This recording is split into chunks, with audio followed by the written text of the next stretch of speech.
Hello, everyone.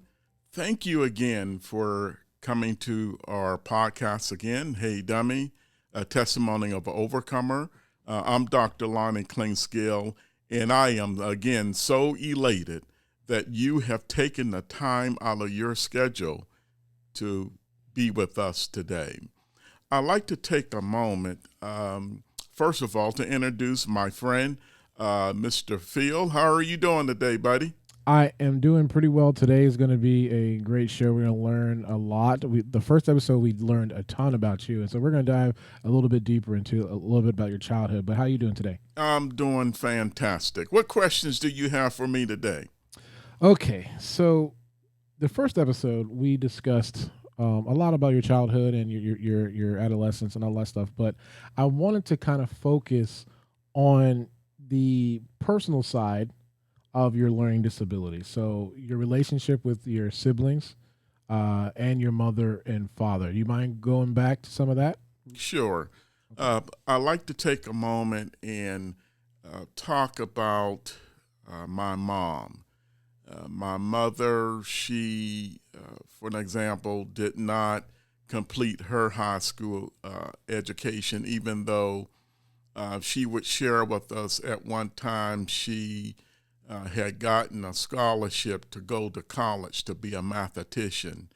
Nevertheless, she, against my grandparents' advice, she decided that to get married. And so, even with that, that was a kind of with a struggle for her because I'm sure that often that she believed that if she would have listened to her parents, she would be in a better situation. So I say all of that to say that when my mom learned that I had a learning disability, so you may be asking, well, how did mom know that you had a learning disability? Well, in that case, what they had to do, I do recall as a child, they had to take me to what they call a child psychologist. And they perform a series of tests after tests after tests.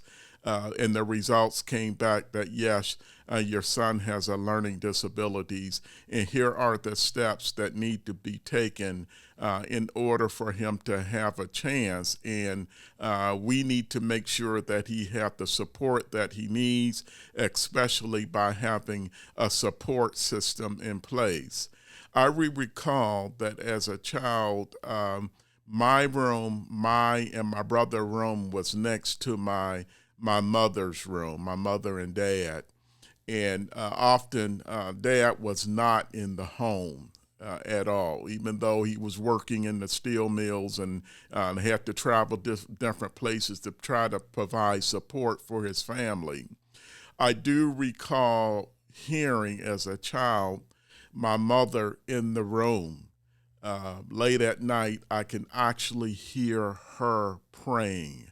And she would say, and I recall those words, Lord, please help my son. Help my son Lonnie. Help him to learn how to read. Lord, help him. And I could hear, even in that, I can hear the crying in her voice and her crying and reaching out to God to not only to help me as her child, but to also to help her other children. The other thing that I could recall with mom is that mom, no matter how hectic things were, she would take her children to church. And I can recall going up to the altar and the pastor at that time also praying over me as a child, along with my mother and what have you, and the rest of my siblings. So that kind of let me know that something was going on in the spiritual realm. And I could, as a child, even when we got home, I can see the strain and the struggle and the fight, the inner turmoil that my mother was having. And when I say that, that's watching her child struggle, watching the teachers calling her that Lonnie's is having problems again, and her having to get off her job mopping floors at the school system just to come and take her son to take him to the hospital or what have you. It was a big strain on mom. Now, as far as mom, she tried to do the best that she could do, but she was limited in really trying to give me the time that I need as a child to help me to learn, because she had 5 other siblings that she had to try to work with and encourage also, as well as mom had to deal with her own health issues that she was being faced with. Now, the question was asked before, I believe in the previous episode, what about your siblings? Did your siblings really reach out to try to help you? They, as I had said before, I believe that they couldn't. I mean, that because of what they were going through.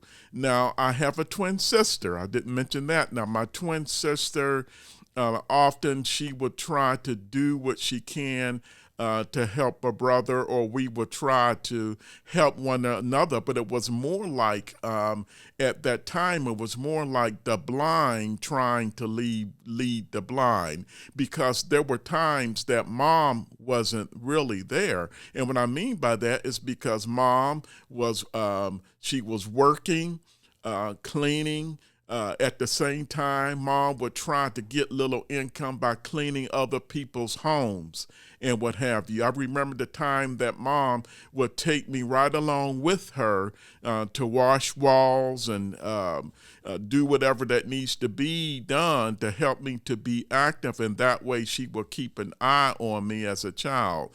Now, as far as my dad, as I had stated earlier, unfortunately, I love my father dearly, but dad was not there.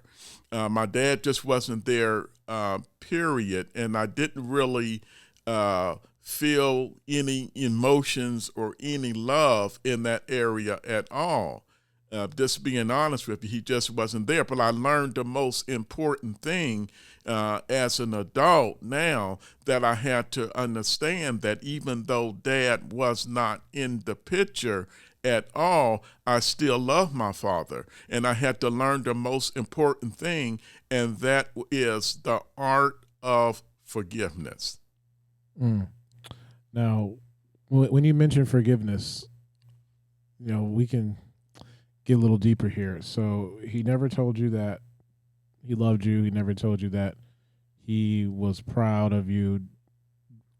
Do you consider that kind of neglect as like a motivator for some people, or for you in general? Was that like a motivator? Like, I have to prove him wrong? Well, I think that when I had, as a child and as a young adult, I couldn't understand it. I couldn't understand. I really felt that my father just didn't love me. But I have learned as an adult now that, guess what? My dad didn't have a father, because his dad passed away. My dad, his brothers, he came from a family. I believe he had a total of maybe about 9 siblings. And even though some of them had passed away at birth or what have you, a couple years later, dad struggled too. So nobody taught dad how to be a dad. Nobody taught mom really how to be a mom. So what happened, you got 2 people in a relationship that they don't know how to be effective parents to their children. So that's when I say I had to learn the most important part with dad, that he was struggling. He didn't know how. He was trying to take care of his children the best way that he thought in his mind to do. Wow. That's true, though. We never really think about how our parents are going through the same things we went through when we were, young parents. It's kind of hard to imagine. We think our parents, when we were younger, had all the answers, but they really didn't know what they were doing either. Yes, it's just like with myself. I mean, with my daughters that I have, they're grown, but one of the things my daughters would tell me, they said, "Dad, we love you so dearly, and we could not have asked for a better dad." Thank you, Crystal, on that.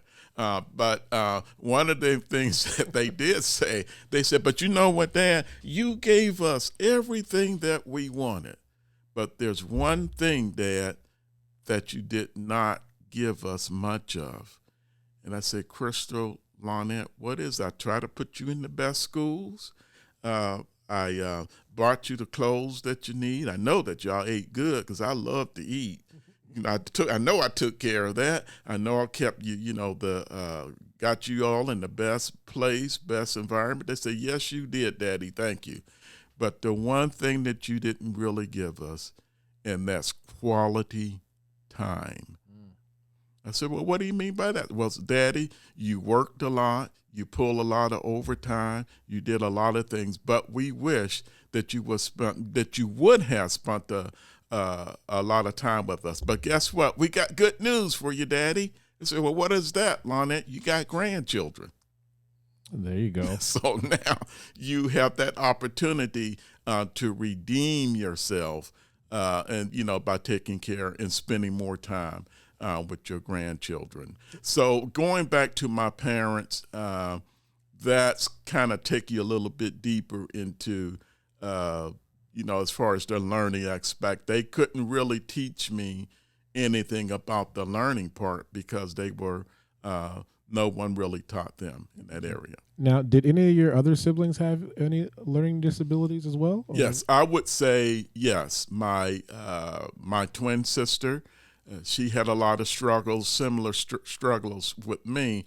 But there's another aspect of that too, is that, and we'll touch on it in the reader when they go to read, and they read about Hey Dummy, a testimony of an overcomer through Amazon or through Audibles. There's another aspect of that, and when we talk about, abuse, and that goes even deeper into that because that there's a lot of scars that had occurred with my siblings, with my sisters, with my brother, and what have you. A lot of scars, abuse of scars that it has taken years to, and I won't even say that they have overcome it. They're still struggling in a lot of areas. My brother, the eldest son, a lot of times, my eldest brother, he struggled more than what I had actually struggled when it comes down to learning disabilities and what have you, and feeling the effect of not being loved. I'm going to just touch just a little bit on that, if I may, and talk about how when my brother was going through his struggle, being the eldest child, my dad eventually, when he unfortunately left my mother, and he had a relationship elsewhere and what have you, and the person that he had a relationship with was the school teacher that my brother was in this particular person's class. So everything that my brother would do, that when my brother came home, he got a spanking. He got a spanking. If he said the wrong word, he got a spanking. I could remember the times, and not trying to slam on my father or anything like that. I love my dad dearly, but there was a lot of times that my brother got picked up and slammed on the floor, just because if he said the wrong thing to that teacher or what have you. I remember the times that my father would tell my brother that you're embarrassing me. You got a D on the paper, or the D plus on the paper. You represent me. So he went through a lot of deeper abuse than what I have, even to the point that my brother, he didn't even, I think he went as far as maybe the 7th grade, and he just dropped out of school, and eventually he had to go into a special camp that I'm not permitted to really mention on the podcast, and his life has not been the same. He has been struggling Now that he's an adult, things are getting much better for him. But even with that, he still has trauma of nightmares of the abuse that he has went through in our home. My sisters, they still have challenges and nightmares of the things that has occurred in our home. That's why it's so important that one understand that when we talk about learning disabilities, there's different phases of disabilities. But the one thing, I'm not saying that I'm an expert on that, and that's why in the future podcast, we need to bring the experts in to talk about that. But the most vital thing is that if you have a child that's in an abusive environment, an abusive home, and not eating properly or what have you, that will affect their performance. And you may think that they have a disability, a learning disability, but at the end of the day, they need to be taken out of that environment, because once you take them out of that environment, it's possible that you will be able to see a change. Wow. So, as a doctor now, have you looked back at your adolescence through your doctor's lenses, and do you have any thoughts on things that you personally could have done better as a child, or do you normally put all that focus on the parents? Well, as a child, let me take a moment and think about that. Because to me, as a child, you don't really know anything. No, right? no. As a child, the only thing that, if there was any way or anything that I could have done as a child, I wish that there was a way that I could have stopped my mother from crying. Oh my God. I wish I could have done that. I wish, Brother Phil, that I knew what hugging was about. I wish, Phil, that as a child that I would have told my mother that, Mama, I love you. But nobody told me that. I never heard love in my home. I never seen my parents hug one another. I never heard the word love. So as a child, if I would have known that, I would have done that. Now let's take it a little couple steps further. Let's take it past that. Now, as an adult, as a young adult, when my mother learned, when she saw me in that speech tournament, in my first speech tournament that we talked about in that first episode, and Mom saw me walk across that stage and win that tournament out of 30 students and take first place, she was so happy to see that, and it was like my prayers have been answered, not only for me seeing me, but also my sisters, because we, in being in that home environment, one thing that we learned from our mom, and that was she had fire in her. She had the determination that despite the hell that I have been through trying to raise these kids, don't have no man backing me, don't have no child support or nothing. I'm only making $2.85 an hour, but Mom had in her, despite those challenges, I'm going to bring my kids through. And I'd be damned if I'm going to let somebody hold me back. And I'm going to push, even if I don't know where I'm pushing. I'm going to get prayer. I'm going to stay on my knees before God, and my kids will be successful. And guess what? We are, in our own individual ways. We are, but we had to learn how to stay focused. As Mom has always taught us, we have to keep our eyes on the prize and keep faith in God and keep moving forward. Wow, Lonnie, that was extremely powerful. I was getting teary eyed there for a little bit. That's why I'm not putting myself on camera. Um, let me ask you this, and I'm going to be completely real with you here, okay? Yes. Um, as a Christian, right? How do you respond to someone who is upset with Christianity when they may have a child that was like you, or like my son? We'll get in that later, but Mhm. how would you respond to that when they, I guess, doubt um, the power of Christ and that? Like, how it's hard for me to explain because I'm Mhm. going through it right now myself. But how would you explain Christianity to someone who has a child with special needs? Wow, that's all I could say in that area. Let me just um, take a moment, Because it's hard. It's to ponder that thought. There's one thing I want to kind of lead into before I answer that question, and I could recall um, when my wife and I, when we had a child, Charisma, and Charisma was a beautiful baby, a beautiful, happy baby. There was nothing wrong with Charisma. Unfortunately, we had to take Charisma to the hospital, and just when we thought that everything was well, Charisma passed away.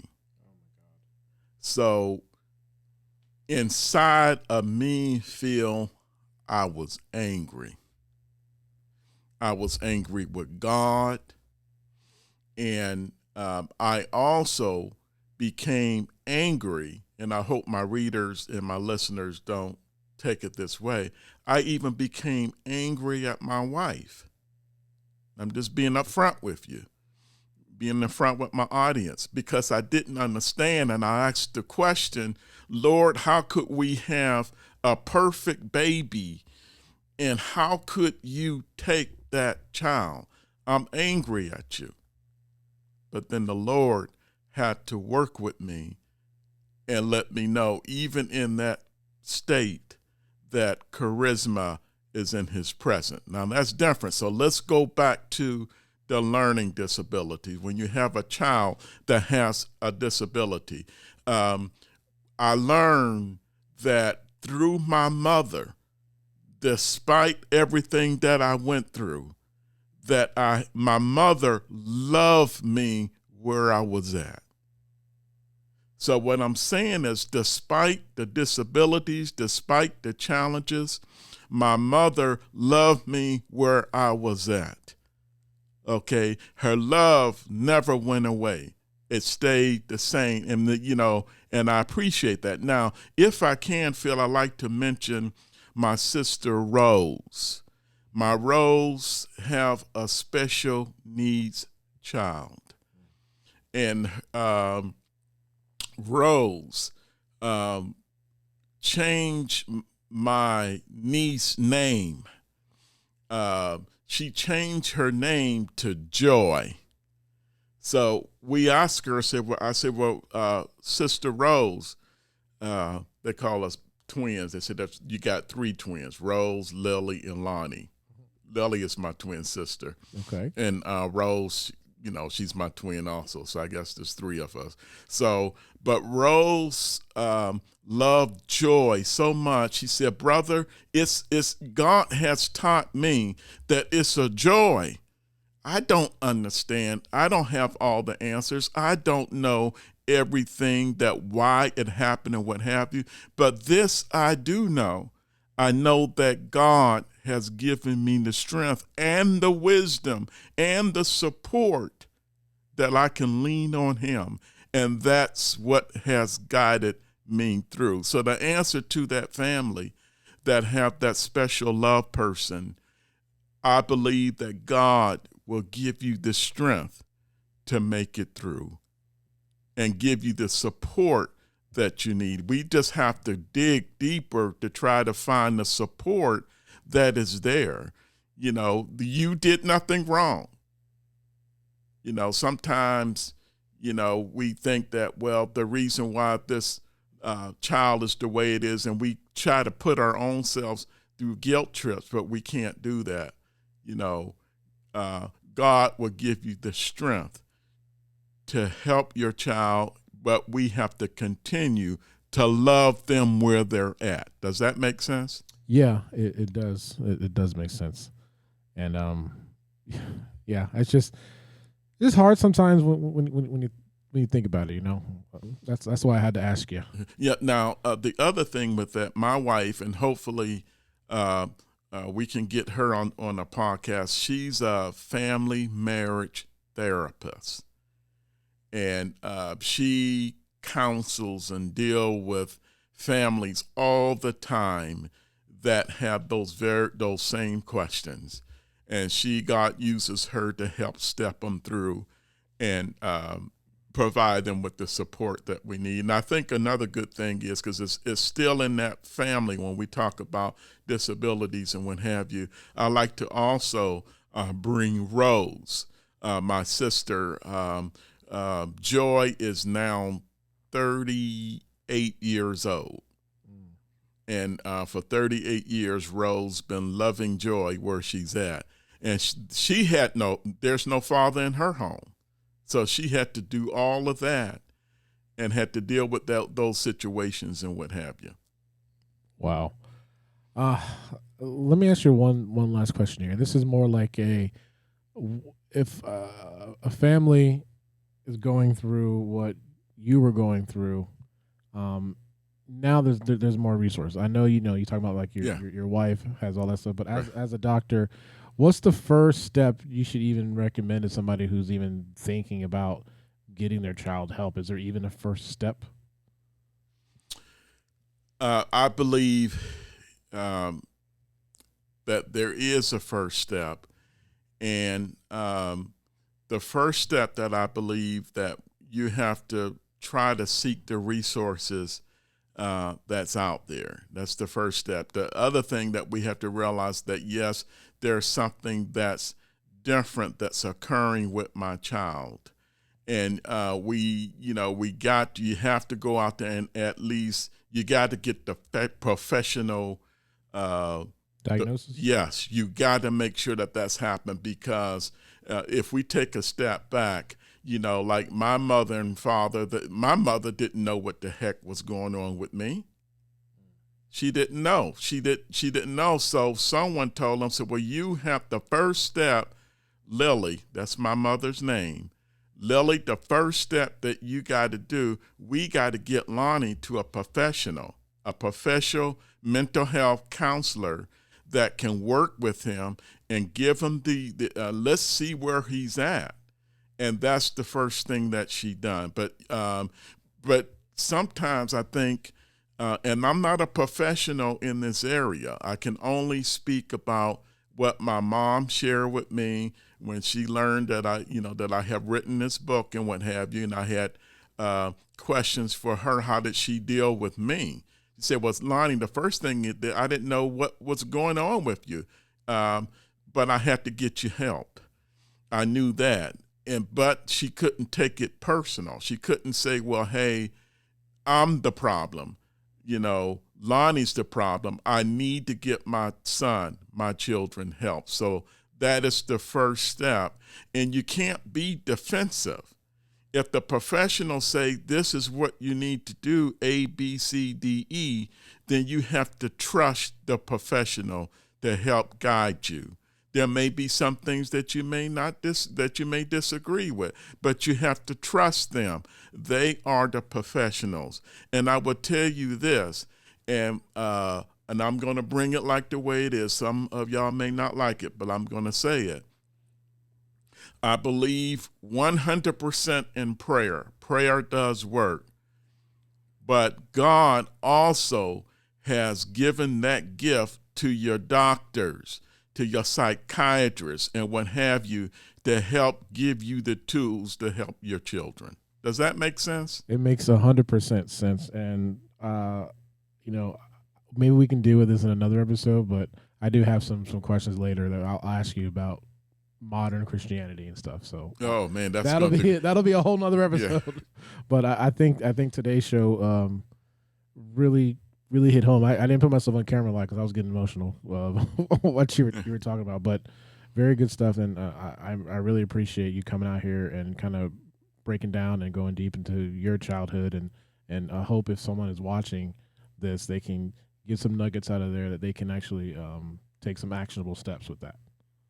Thank you. Again, my last words, thank you so much for taking the time out of your busy schedule. And I just pray that you all be blessed and stay focused. And I look forward to seeing you on the next podcast episode. That's right. And don't forget, check out our website, heydummypodcast.com. There's blogs. All the episodes are there. The YouTube channel is linked to there as well. So heydummypodcast.com. And we'll catch you later. See you, Dr. Lonnie. All right.